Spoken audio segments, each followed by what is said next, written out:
Let me start by saying that when Uhuru took power, took off the reins from Kibaki, he found a country that was really splintered on tribal lines in a manner that we could not really work together, come together. It was very difficult for a person from Mount Kenya region to visit, or for a leader from Mount Kenya region to visit Nyanza, for example. And Nyanza was just the extreme.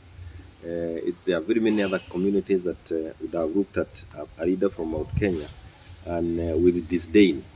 But within a very short while, he has been able to cut across those lines, and he will be more celebrated in Kisumu than he will be celebrated in Gatundu, in Nyeri, or in Muranga. And that is a major achievement. Again, as a person coming from Nyandarua, from Mount Kenya region, the sitting together and working together of Luos and Kikuyus is something that we lost back in the 1960s, before many people were born. And it's because of fitina ya watu.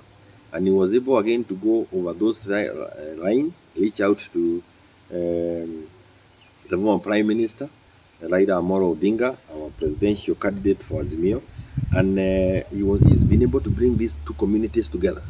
And it is not that we are not talking about other communities, but every time the Luos and Kikuyus are in talking terms in the country is more stable, is more peaceful, and we are about to experience faster economic growth.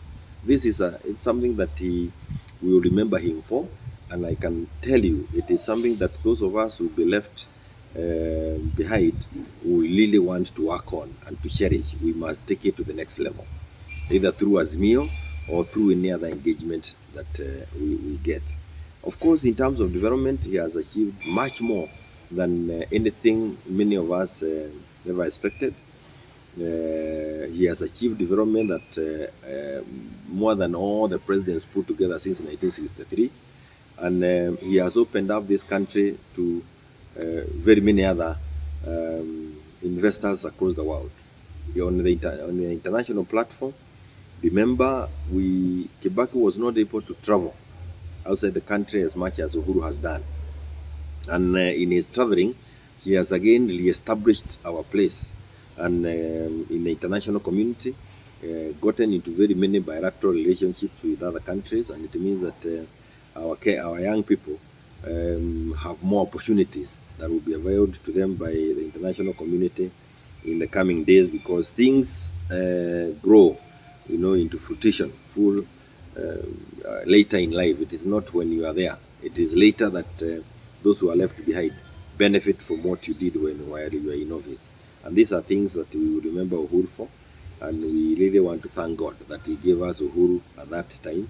And again, want to say that the hardship that was there between Uhuru and Raila of 2017 is a historical event, and has helped this country to overcome very many things. Of course, he's been insulted by his own people more than any other leader, and the kind of tolerance that he has demonstrated, we want to see it with other leaders who will be coming, because as he exits, others will come in. He demystified the presidency and allowed the people to have to get uneven leadership.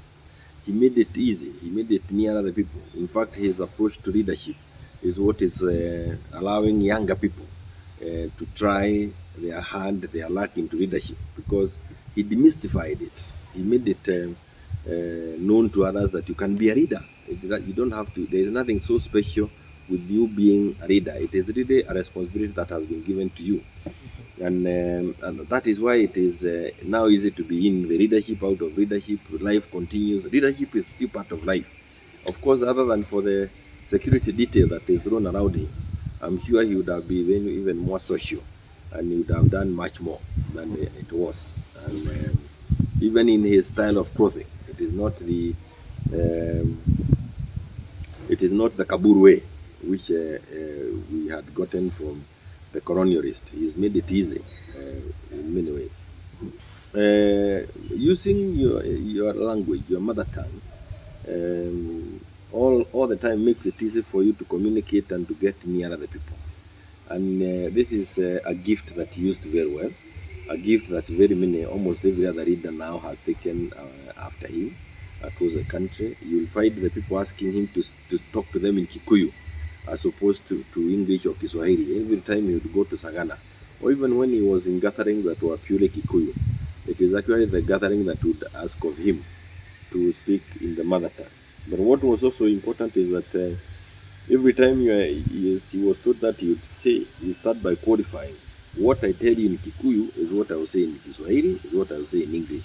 So do not think that we are sitting here to speak ill of anybody.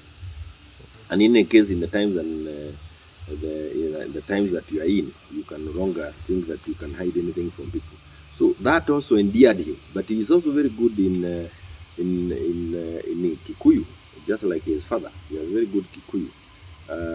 And it is an added advantage in leadership. It makes you speak to the heart of the people, as opposed to when you use other languages.